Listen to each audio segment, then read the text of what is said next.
Hello and welcome to my channel, or welcome back to my channel. I'm going to show you some of my favorite gluten-free recipes. Today we're going to start off with a Hawaiian beef. I'm using it for lunches in a salad, but you can use this as a dinner with like broccoli and rice or cauliflower rice, whatever you want. The real star of this is going to be this crock pot beef recipe. The first step of this recipe is to make a sauce. So you're going to cut up about 2 teaspoons of garlic, but let's be honest, no one actually uses that little of garlic. I actually used about 4 cloves. All of these recipes will be gluten-free, and I do try to stick to being paleo, but there are some items that are not paleo. So if you are paleo or on Whole30, then I will try to point out which items need to be replaced. Next, for the sauce, you are going to drain your pineapple. Just use canned pineapple for this. Do not use fresh. It will make the meat all weird. You are going to separate the pineapple from the juice. Save the pineapple for later and try to get as much juice out as you can.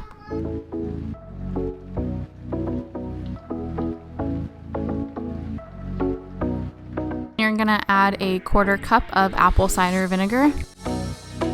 And then you're going to do a 1/4 cup of coconut aminos or gluten-free tamari. You can also use soy sauce if soy doesn't bother you. Next, add in 2 tablespoons of honey and 1 tablespoon of fresh grated ginger or a pinch of ground ginger. I honestly just shook a bunch of ginger in there. You are going to whisk your sauce together until everything is all incorporated, and then you're going to want to come over to your stove. My slow cooker has a stovetop setting, so I am just going to do these steps all in my slow cooker. You are going to heat up some olive oil and start to sear your meat. I'm using a London broil, but the recipe does call for 2 pounds of boneless beef loin. Use whatever cut you like. You are going to generously salt and pepper it and then just let it sear up.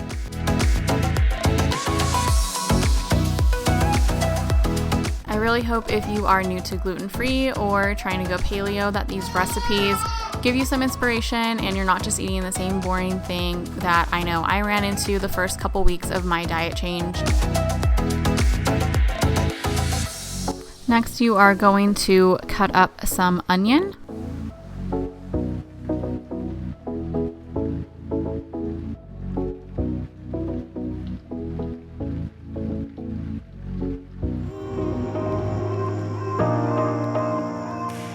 Once your meat is seared on both sides, you are going to put red pepper flakes on both sides and then add in your onions and the sauce. Then you are going to let this cook on low for 5 to 6 hours or high for 3 hours. I definitely suggest low and slow. This has been cooking all day and it is time to shred it up, and then you will add in your crushed pineapple. And this recipe does call for bell peppers, but mine were just not looking the best, so I tossed those. But if you had the bell peppers, you would add those in now, and then you're gonna let everything cook on high for 20 minutes. And I'm gonna show you how I am using this for a lunch recipe. I am making a salad using cauliflower rice, lettuce, avocado, and green onion.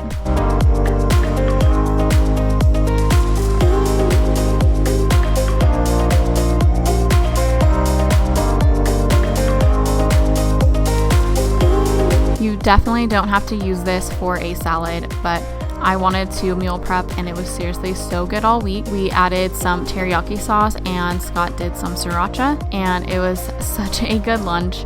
But we've made this for dinner before and had it with broccoli and carrots and cauliflower rice, and it was seriously so good. I'll have the link for this recipe in my description box below. It was one I found on Pinterest.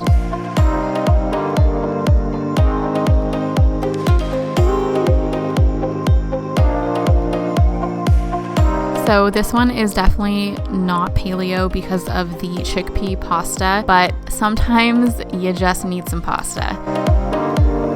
This was a super easy weeknight meal to make, and I did want to include it for anyone looking for some kid-friendly options as well. First step is just to dice up some onions and get them caramelizing in a pan on the stove. My stove takes forever to boil water, so I'm gonna get that started now too. And you're gonna wanna chop up some garlic. Again, just use as much or as little as you prefer. I use like 5 cloves here. Make sure you stir the onions every now and then so they don't burn. Once your water boils, go ahead and add in your bonza pasta, and it does recommend to stir it right away. And now I'm just going to cut up the sausage.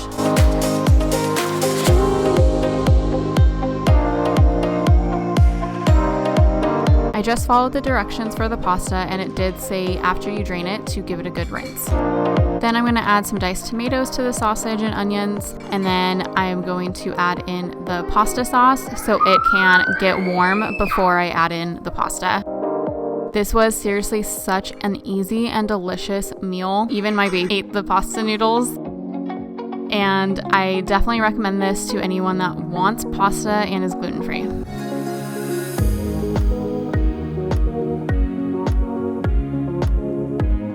I saved the best for last. This is called Marry Me Chicken, and it is my favorite recipe. In order to make this a little less dairy, I do use almond milk instead of the heavy cream that this recipe does call for. I still added a little bit of Parmesan cheese because, I mean, cheese.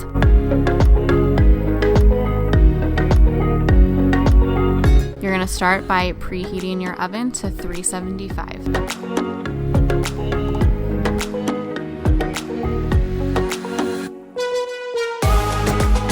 And then you also want to get a large oven safe skillet, heat it up with some olive oil. I just did it over medium-high heat. You're going to season your chicken breast generously with salt and pepper on both sides, and then sear them until they are golden.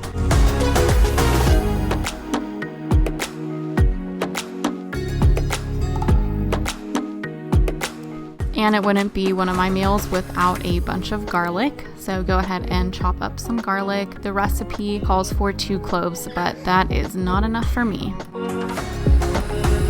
Scott and my father-in-law kept walking in front of the camera, so that's what those looks were for.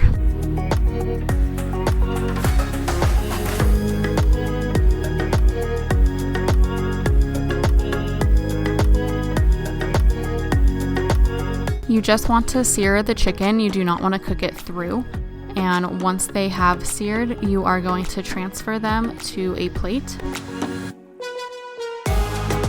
Turn your skillet to medium heat and add your garlic. You're just going to cook it for about a minute until you can start to smell it. Make sure you keep any juices, and if there's anything like stuck to the bottom of your pan, go ahead and keep that. Then you're going to add a 1/2 cup of heavy cream, but I doubled this recipe. So I did a full cup, and then also it calls for 3/4 cups chicken broth, but again, I doubled that.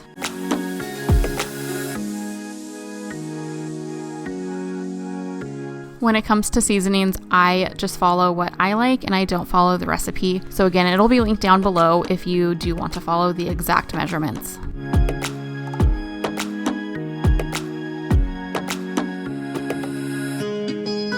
You're gonna let this cook for 5 minutes and just come and stir it every so often.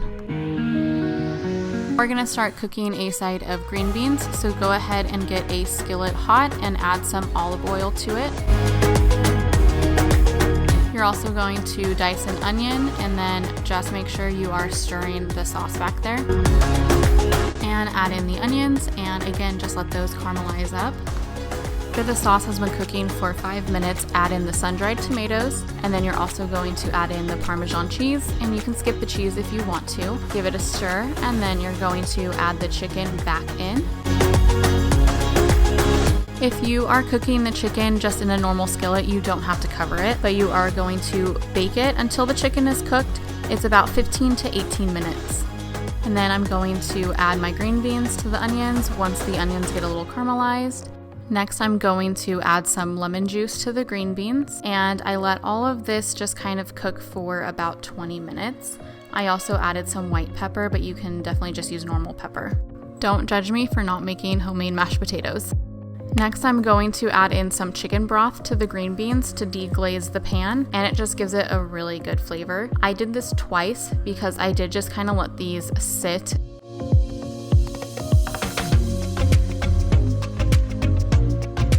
So if you do need to thicken your sauce, you can use arrowroot starch or cornstarch, obviously. I didn't have either of those, so I did just take all the chicken out and let the sauce reduce on the stove for about 20 minutes. But that isn't necessary, I just wanted it to thicken up a little bit. Then I did transfer it to a different dish, added some Parmesan cheese on top, and then add a bunch of basil. Trust me, the basil is like what makes this recipe. And there you have it, some mashed potatoes, some green beans with caramelized onion. I would definitely suggest adding some bacon too. I guarantee if you make this recipe, you'll want to make it like once a week. It is so good. If you want more of these videos, please give this a thumbs up. I hope you also are subscribed so you don't miss any more of my videos. Thank you so much for watching. I'll see you guys on the next one. Bye.